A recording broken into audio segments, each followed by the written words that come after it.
Olá, bom dia a todos.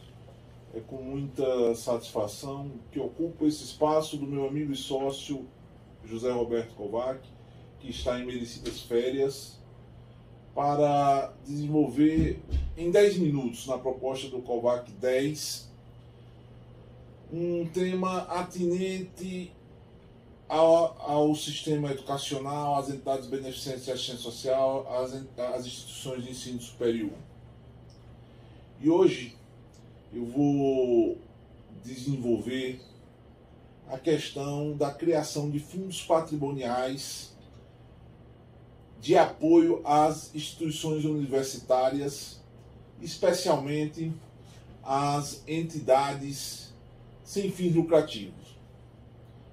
Aquela ideia que inicialmente a gente tinha chamada fundação de apoio, entidade de apoio, e que nos remonta à ideia muito bem sucedida nos Estados Unidos, na Inglaterra, na Índia, dos endowments, que a gente sabe que são fundos que financiam as maiores instituições educacionais do mundo, que conseguem captar recursos de ex-alunos em instituições como Harvard, que conseguem captar recursos de empresas, doações para o desenvolvimento da educação, o desenvolvimento de bolsas estudantis, e que são uma mão forte na educação privada no mundo todo. No Brasil, existiu a legislação das chamadas fundação de apoio, muito voltada para instituições públicas, mas recentemente nós tivemos a aprovação da Lei 13.800, de 4 de janeiro de 2019, que criou o mecanismo jurídico dos fundos patrimoniais de apoio a instituições. Isso é uma questão que estava tramitando no Congresso Nacional e que foi acelerada com a tragédia que aconteceu no Museu Nacional do Rio de Janeiro. E a partir daquela tragédia, para viabilizar recursos para a reconstrução desse museu, o Congresso Nacional aprovou a Lei 13.800. Só que essa lei, ela previa a estrutura e ela conceitua muito bem o que é a instituição apoiada e o que é a instituição gestora, ou seja, garantindo que vão ter duas pessoas jurídicas distintas e que vão ter responsabilidades pelas dívidas trabalhistas, tributárias, apartadas, garantindo que os recursos que forem captados pela instituição gestora para apoiar a instituição apoiada estejam protegidos e sejam usados especificamente para aqueles fins de apoio à instituição educacional. Então foi bem criado, foi bem delineado a divisão de responsabilidades, ou seja, garantindo que esses fundos não respondam por dívidas trabalhistas, tributárias, cíveis, de qualquer natureza, e que eles só vão servir aquele propósito a qual ele foi criado. Contudo, havia na lei uma série de benefícios e incentivos fiscais para essa instituição gestora do fundo, ou seja, para o fundo patrimonial, que acabaram por bem sendo vetadas pelo presidente da República. De modo que, do ponto de vista prático, o estímulo às instituições de ensino superior sem fim lucrativo, que possuem imunidade garantida pela Constituição Federal no seu artigo 156, inciso C, aos impostos, para transferir patrimônio ou constituir uma instituição de apoio que vai ter menos benefícios fiscais, que não vão ter as mesmas imunidades. Inclusive, isso foi objeto de um parecer da Receita Federal sobre o tema, em que ele afirma claramente que esses fundos patrimoniais não têm as imunidades atreladas às instituições de educação. Eles podem ter algumas isenções, está previsto no parecer, acabou por desestimular, porque torna economicamente desvantajoso a gestão desses recursos a serem captados para o apoio à instituição de ensino superior privada fora do seu CNPJ, falando aqui das entidades sem fins lucrativos. Já tornam pouco atrativos, no caso das instituições que são apenas de educação sem fins lucrativos, e muito menos atrativo para instituições de educação sem fins lucrativos, que além disso são beneficentes da assistência social e possuem, além da imunidade imposta, a imunidade de contribuições prevista no artigo 195, parágrafo 7º. Então, essa nova lei, ela acabou por ser pouco atrativa. E a realidade é que nós vimos a partir dela a constituição desses fundos patrimoniais mais para apoiar o quê?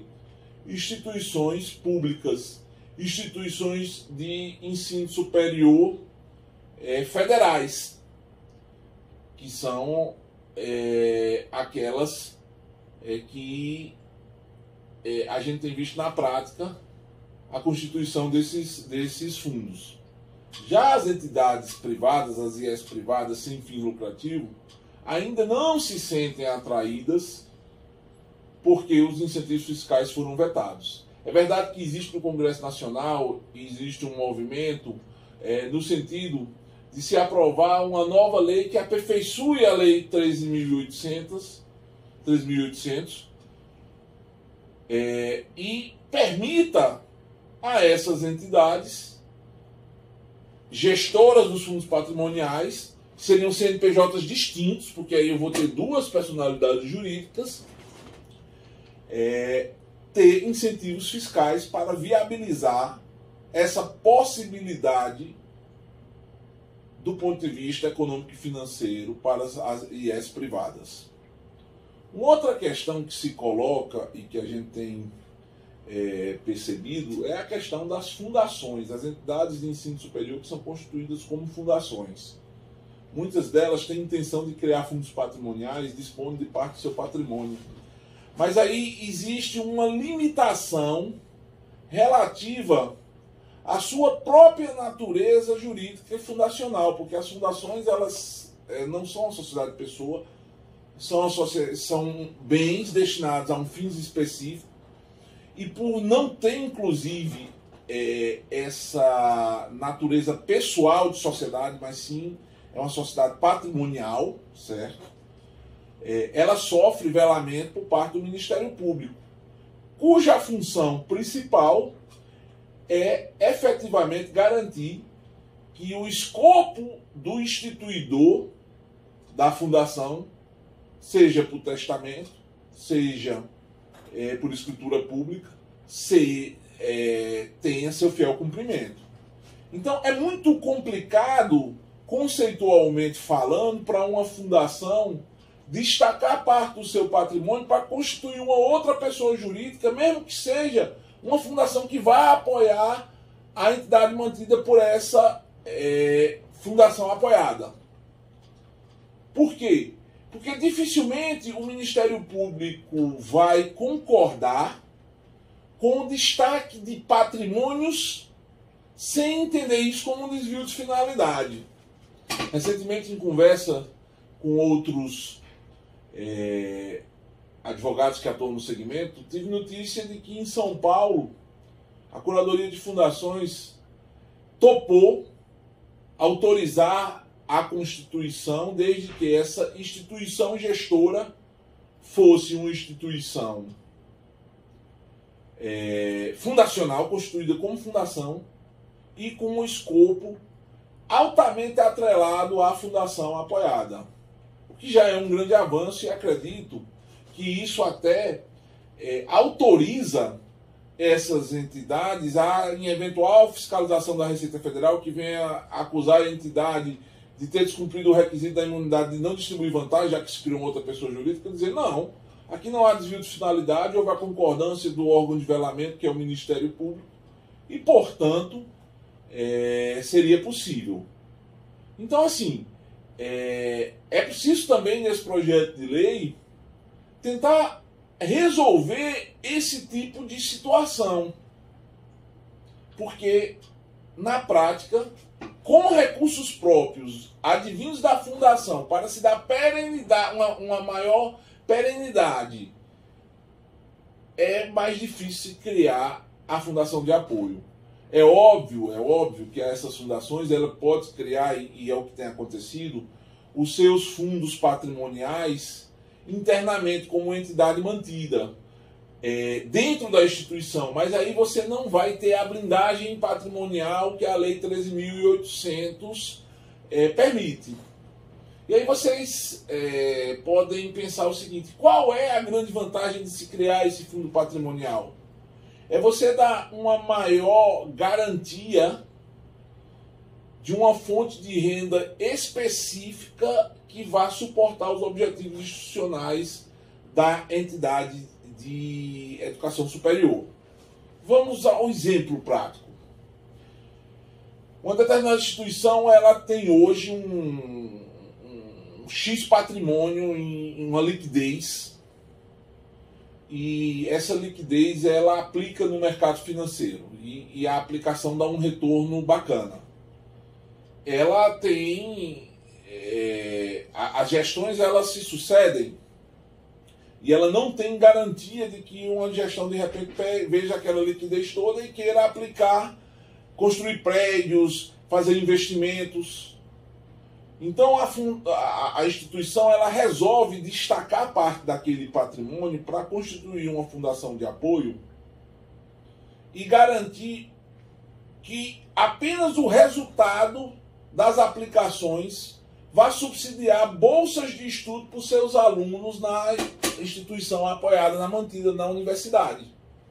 Então essa seria uma função para esses fundos de apoio, esses endowments, no setor educacional. E a gente tem recebido algumas consultas de algumas instituições nessa direção. O que é que nós temos respondido? Quando a instituição é fundação, a gente levanta essa dificuldade dela destacar esse seu patrimônio para outra pessoa jurídica em função da possível interpretação do Ministério Público do desvio de finalidade, até porque qualquer alteração estatutária deve ter, nas formas do Código Civil, a concordância do Ministério Público. E nós avaliamos que dificilmente essa concordância vai existir. E aí, para essas fundações, nós temos orientado fazer o quê? Criar uma entidade mantida dentro do seu próprio CNPJ e uma estrutura burocrática para que apenas o resultado da operação financeira seja reinvestido em bolsas. Isso seria possível, mas isso não garante que aquele patrimônio destacado na mantida estaria protegido contra eventuais execuções. Então, senhores, isso é um tema que eu queria apresentar, certo? É um tema rico, apenas para levantar o raciocínio, para levantar a meditação dos nossos gestores e operadores das instituições de ensino superior. Muito obrigado e desejo ao nosso amigo Kovac um bom retorno. Em breve estejam com todos vocês aqui nesse Kovac 10.